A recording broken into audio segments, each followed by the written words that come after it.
کہ ہزاروں طلباء و طالبات ہیں اور سینکڑوں اساتذہ کرام ہیں، اور ہماری زبان سے نکلا ہوا لفظ قانون بن جاتا ہے اور اس پر عمل درآمد بھی ہو جاتا ہے۔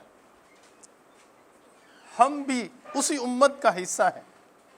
اور یہ کام ہم نے بھی کرنا ہے، اور اگر ہم اس کا آغاز تعلیمی اداروں سے کریں تو ہمارے لیے سب سے آسان کام ہے۔ اب اس کو ذرا دیکھیے، ایک بات تو اس میں یہ امی والی ہے، هو الذی بعث فی الامیین، کہ امیوں میں سے، خود انہی میں سے اللہ تعالیٰ نے ایک رسول کو اٹھایا ہے۔ اہل علم نے اس میں بہت قلم اٹھایا ہے اور بڑے لمبے مباحث کیے ہیں،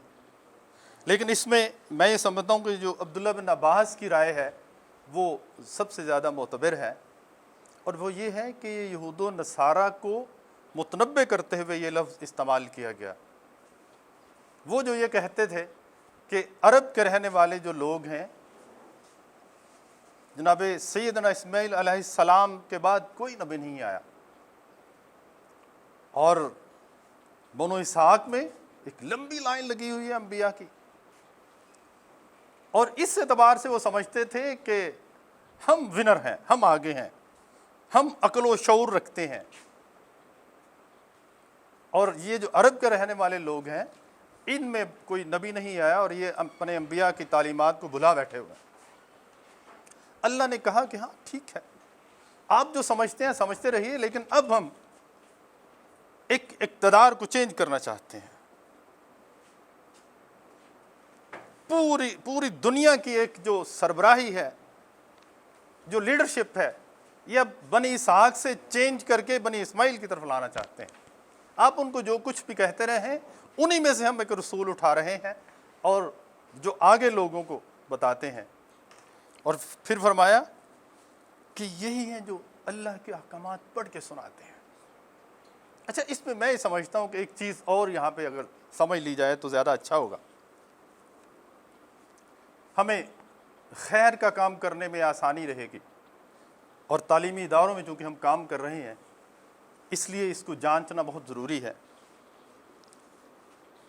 سورہ نحل کی آیت نمبر 120 ہے، ان ابراہیم کان امۃ قانتا للہ حنیفا، کہ اس میں کوئی شک نہیں ہے کہ سیدنا ابراہیم علیہ السلام ایک امت تھے، اللہ کے فرما بردار تھے اور اللہ کی طرف یکسو ہو کر رہتے تھے۔ امت کا لفظ ہمارے ہاں جو مستعمل ہے، یہ بعض اوقات اسم اور اس میں صفت کے طور پر بھی استعمال ہوتا ہے، لیکن یہاں علامہ ابن کثیر میں اس میں بہت بڑے ابواب باندھے ہیں اور بڑے مباحث کیے ہیں۔ وہ اس کو قرار دیتے ہیں اسی آیت کی روح سے کہ یہ دراصل ایک فعل ہے، امت، اور اس کا مفہوم اور معنی یہ ہے کہ خیر کا کام کرنے والا۔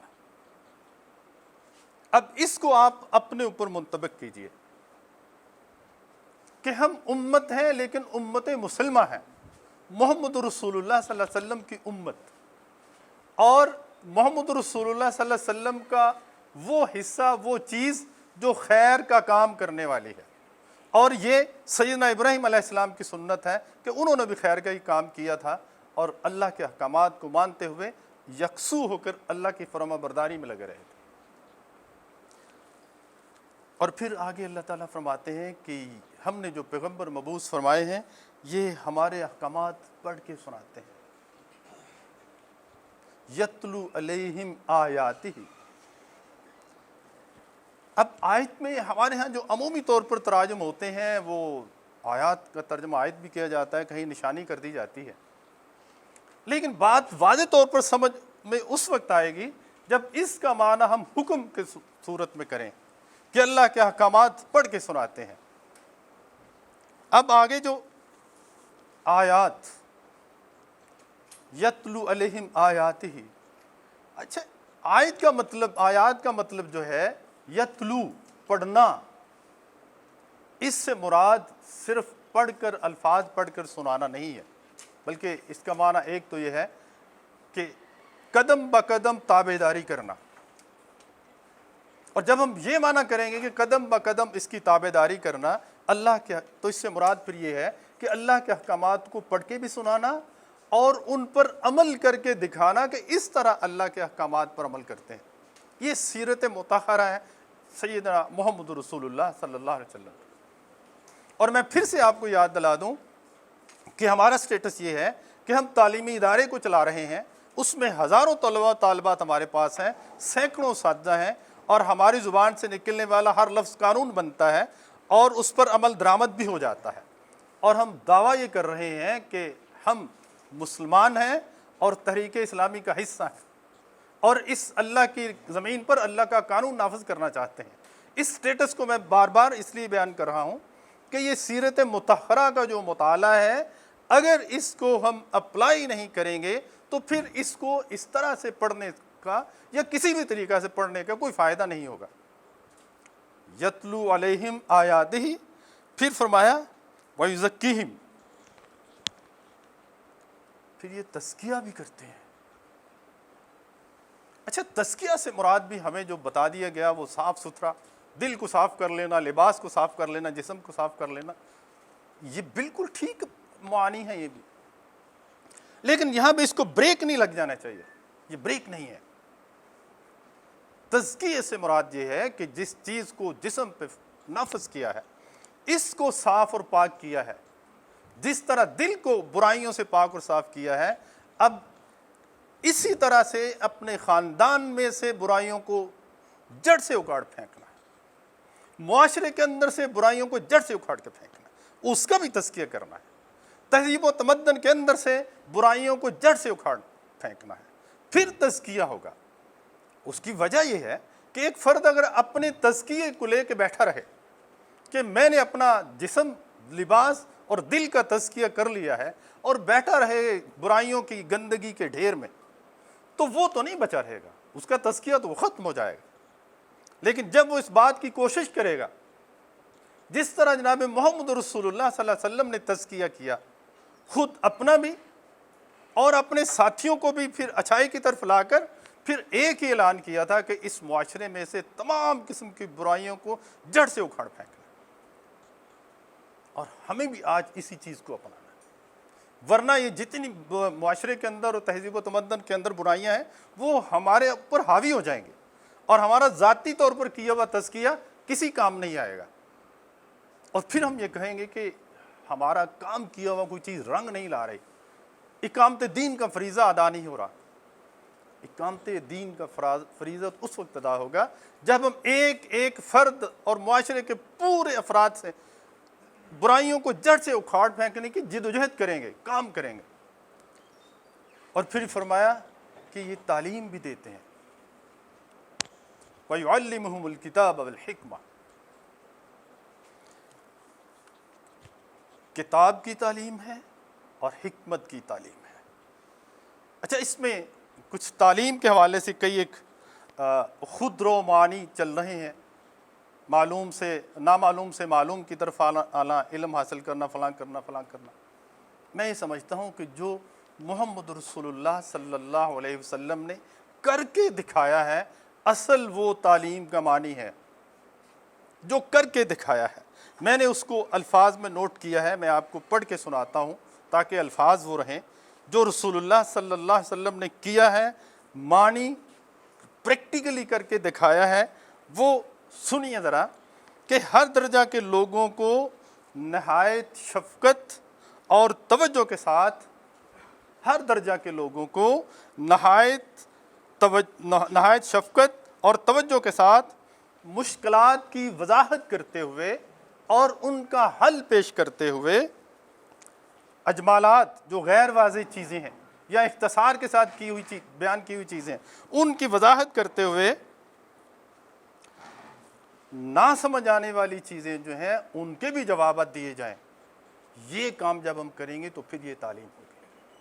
میں اس کو پھر سے دہراتا ہوں کیونکہ پھر وہ چیز میں دہرانے لگا ہوں کہ ہمارا تعلق، ہمارا سٹیٹس یہ ہے کہ ہم تعلیمی ادارے رکھتے ہیں جس میں ہزاروں طلباء و طالبات ہیں، سینکڑوں اساتذہ ہیں، اور ہمارے زبان سے نکلے ہوا ہر لفظ حکم بنتا ہے، قانون بن جاتا ہے، اس پہ عمل ہوتا ہے،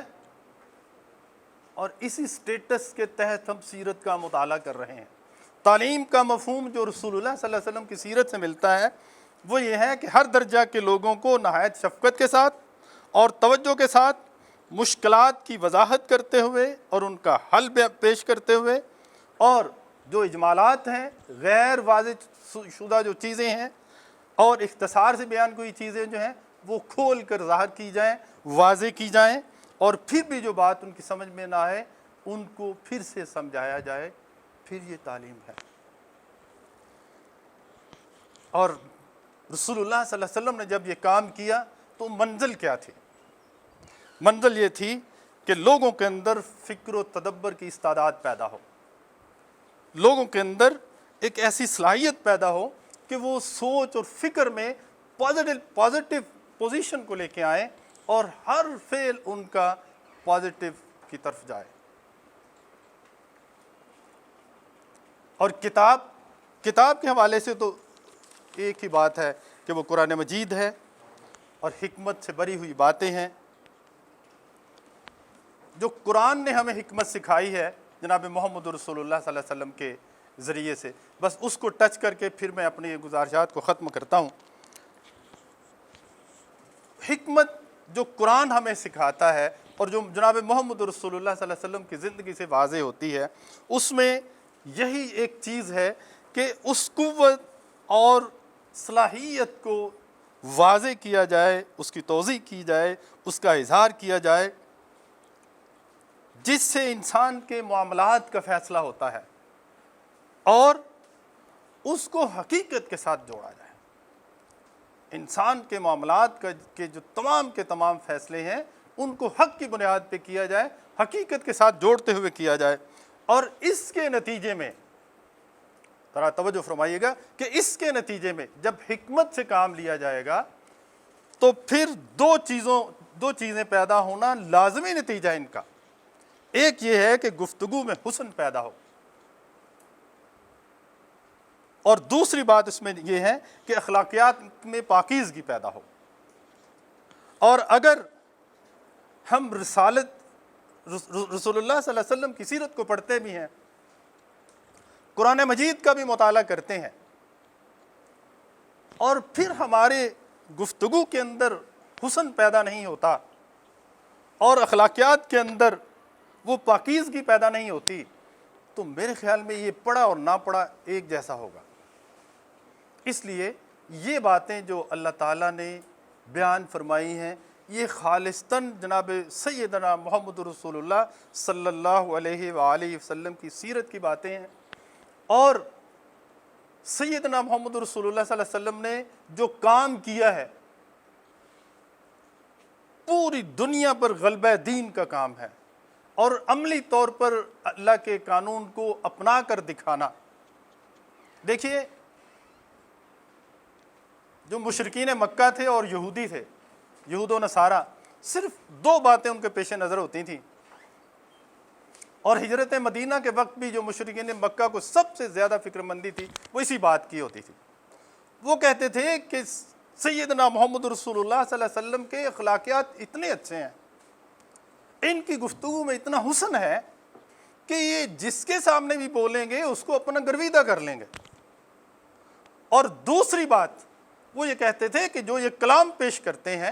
جو یہ قرآن پیش کرتے ہیں، وہ اتنا زبردست ہے اور اتنی قوت اور طاقت اپنے میں رکھتا ہے، جو سنتا ہے وہ انہی کا ہو کے رہتا ہے۔ کہتے تھے ہمیں تو یہ فکر مارے جا رہی ہے کہ یہ اگر مدینہ یثرب میں بھی چلے جائیں گے تو وہاں پر بھی ان کے کلام کا جادو بھی چلے گا اور ان کے قرآن کا جادو بھی چلے گا۔ حضرات محترم، میں پھر اپنی بات کو ختم کرنے لگا ہوں اسی بات پر کہ ہم مسلمان ہیں، سیدنا محمد رسول اللہ صلی اللہ علیہ وسلم کے امتی ہیں، آقا کے بعد کوئی نبی نہیں آئیں گے۔ امر بالمعروف ونہی عن المنکر کا فریضہ ہم نے انجام دینا ہے، اقامت دین کا کام ہم نے کرنا ہے، اللہ کی زمین پر اللہ کا قانون ہم نے نافذ کرنا ہے، اور ہمارا تعلق تعلیمی اداروں سے ہے۔ ہزاروں طلبہ و طالبات ہیں، سینکڑوں اساتذہ ہیں، آپ کی بات قانون بن جاتی ہے، اس پہ عمل ہو جاتا ہے، اور یہ سیرت مطہرہ ہے سورۃ الجمعہ کی آیت نمبر 2 پر۔ اگر اس کا مطالعہ کر کے نئے سرے سے ہم نئے ایک قوت کے ساتھ اور نئی شان کے ساتھ اپنے اداروں میں جائیں، اور اس کا آغاز ہم اپنے اداروں سے کریں کہ ایک ایک بچہ اور ایک ایک اساتذہ جو ہے اس کو ہم اس سیرت مطہرہ کی نگاہ سے دیکھیں گے، یہ خصوصیات اپنے اندر پیدا کریں گے اور پھر ان کے اندر پیدا کرنے کی کوشش کریں گے، میں یہ سمجھتا ہوں کہ ہم کسی نہ کسی حد تک فریضہ اقامت دین کا ایک ادا کرنے کی کوشش کریں گے، اور پھر اپنے اداروں سے نکل کر اس معاشرے میں پھیل جائیں، اس معاشرے میں اس کو پھیلائیں، اور معاشرے میں لوگوں کو یہ دعوت دیں کہ وہ اللہ کے دین کی طرف آ جائیں، اور پھر سیاسی میدان میں بھی ہم کام کریں، لیکن اپنے اداروں کو، جو آپ کے ادارے ہیں، جو آپ کا ایک قانونی پہلو رکھنے والا ہے کہ اس میں آپ کی ہر بات قانون بنتی ہے اور عمل اس میں ہو جاتا ہے، وہاں سے آغاز کیجئے۔ اللہ تعالیٰ مجھے اور آپ کو اس میں سمجھنے کی، عمل کرنے کی توفیق عطا فرمائے۔ سبحان ربک رب العزت عما یصفون، وسلام علی المرسلین والحمد للہ رب العالمین۔